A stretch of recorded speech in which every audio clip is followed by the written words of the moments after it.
જ્યાં જ્યાં આવી રીતે બાળ લગ્ન થતા છે ત્યાં અટકાવીશું અને ના અટકાવે ના એ લોકો રોકાય તો આપણે અધિકારી જણાવીશું.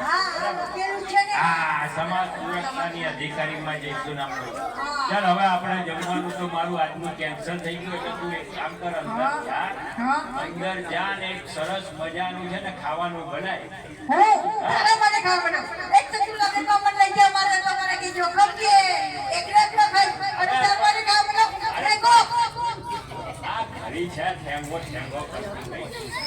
એક નંબરની એવી છે ના પૂછવાના. હવે શું કરીશું? ક્યાં ગયો? આ એક જોખમ ગયું, બીજું આવ્યું. આ અમારો પડોશી. કોણ? જે પડોશી મારા ઘેર આવે ને 5-5 ચા પી જાય. એટલે આજે છે ને આપણે એને ચા પીવડાવવાની નથી, એટલે ઉલ્લુ બનાવવાનો. જો કોઈ કહેતા કઈ નહીં, આ તો આ લોકો જોડે વાતો કરતો છે.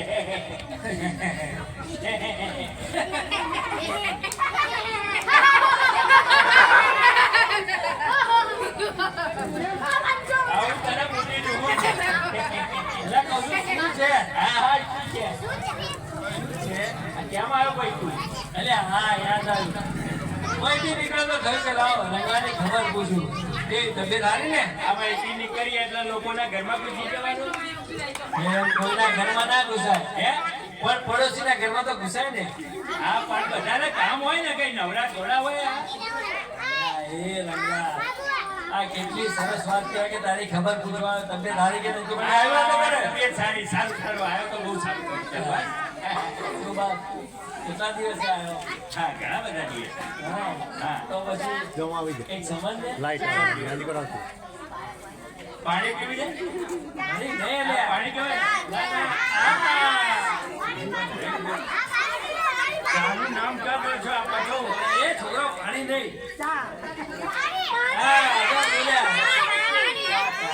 ચા પીવી છે? ચા તને પીવડાય. તારે જેટલી પીવી હોય એટલી પીવડાય. પણ મને મારે તને એક વાત પૂછવી છે. પૂછ ને. આ તારે ઘેર છે ને પેલા આવ્યા હતા કે કામ જરીક પગે થોડું અપંગ હતા. એટલે હા, એ બધા કેમ આવ્યા હતા અને બધું કઈ કામ તું મને સમજાવતો હતો. હા ભાઈ, હવે વાત તારી હજી સાચી. મારે ઉતાવળ હતી ને એટલે હું જતો રહ્યો હતો. એટલે જરીક લાંબા રંગલા એ છે ને મારો ભાઈબંધ બાજુના ગામમાં રહે ને, પેલો પ્રવીણ. એ આવે તો અને એ એની બૈરી હતી અને જોડે એનો છોકરો હતો જે અપંગ હતો, એટલે કે દિવ્યાંગ હતો. એટલે એની એક ચિંતા કરતો હતો કે ભાઈ મારો છોકરો દિવ્યાંગ છે તો એનું શું થશે.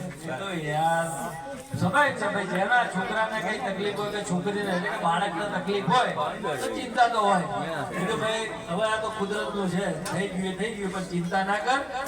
આની માટે સરકારની સરસ યોજનાઓ છે. તમે એને સમજાવો કે ભાઈ જો આવો કોઈ દિવ્યાંગ છોકરો કે છોકરી હોય, બાળક હોય જે 40% દિવ્યાંગ હોય ને, અપંગ હોય કે તો એને છે ને સરકાર ભણવામાં સ્કોલરશીપ આપે. દર વર્ષે 1500 રૂપિયા 1 થી 8 ધોરણ સુધી અને 9 થી 12 ધોરણ સુધી 2000 થી 45 સુધી સ્કોલરશીપ મળે. બહુ સારું કહેવાય હો. હા. પણ આના માટે આપણે જવાનું ક્યાં? પેલું રાજકોટમાં પેલી બહુમારી મકાન છે ત્યાં જવાનું? હા, પેલા મળે. હા, ત્યાં બધી કચેરીઓ છે, મને ખબર છે. એટલે ટૂંકમાં સમાજ સુરક્ષાની કચેરીમાં તમારે જવાનું અને અરજી કરવાની. બરાબર છે? બીજી વાત કે ભાઈ આવા કોઈ બી છોકરો હોય, અપંગ હોય, દિવ્યાંગ હોય એને માટે એસટીમાં મફત પાસ. ઓહો, બહુ સારું કહેવાય. એસટીમાં મફત પાસ. હા, એસટીમાં આખા ગુજરાત અને એસટી જ્યાં પણ આખા ભારતમાં જતી હોય ને ત્યાં મફત સેવા મળે. બહુ સરસ. આ સુવિધા સરકારે કરી. અને બીજી વાત, જે 80% અંધ હોય એટલે કે જેને 80% દેખાતું ના હોય, 80% અંધ એટલે એકદમ આમ નજીકનું અહીંયા સુધી પણ દેખાય નહીં હે ને? હા, એને 80% અંધ કહેવાય. એવા જે પણ હોય એને સંત સુરદાસ યોજના મુજબ 1000 રૂપિયા મળે. કઈ યોજના? સંત સુરદાસ. સંત સુરદાસ યોજના. હા, બીજું કે મંદ બુદ્ધિ ના હોય, મનો દિવ્યાંગ કહેવાય એને. એવા એ પણ 80% બુદ્ધિ ઓછી હોય, એના પણ 1000 રૂપિયા મળે. એટલે ટૂંકમાં બધાને વિકાસ કરવાનો તક મળે છે. એટલે આ સારામાં સારી વાત સાંભળો એ છોકરાઓ. એટલે ટૂંકમાં સારામાં સારી વાત કે જે છોકરો કે છોકરી આ બંને દિવ્યાંગ હોય અપંગ હોય એટલે કે છોકરી 18 વર્ષ પૂરા કરે અને છોકરો 21 વર્ષ પૂરા કરે આ બે અપંગ એટલે કે દિવ્યાંગ વ્યક્તિઓ લગ્ન કરે તો સરકાર બંનેને 50,000 રૂપિયા આપે. ઓહો. 1 લાખ સુધીની સહાય. ટૂંકમાં બંને જણા દિવ્યાંગ હોય તો 1 લાખ રૂપિયા મળે. હા અને બંનેમાંથી એક દિવ્યાંગ હોય તો 50,000 રૂપિયા. હા હા સમજી ગયો કેટલી સરસ યોજનાઓ છે. બહુ સરસ યોજનાઓ છે અને આ બધી યોજનાઓનો તમારે લાભ લેવો જોઈએ. એના માટે તમારે સમાજ સુરક્ષાની કચેરીનો સંપર્ક કરવો જોઈએ અને અરજી કરવી જોઈએ અને જે કંઈ જે માગે સર્ટિફિકેટો જે કંઈ કાગળિયા એ તમે આપો એટલે તમને આ બધી યોજનાના લાભ મળે.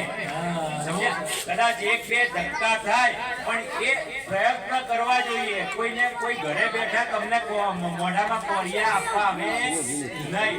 માટે તમે બધા આ બધી યોજનાનો લાભ લેશો એવી અમે અપેક્ષા રાખીએ. હા બરોબર, બહુ સરસ. અને હું શું કહું છું કે બધી વાત તો સારી કરી.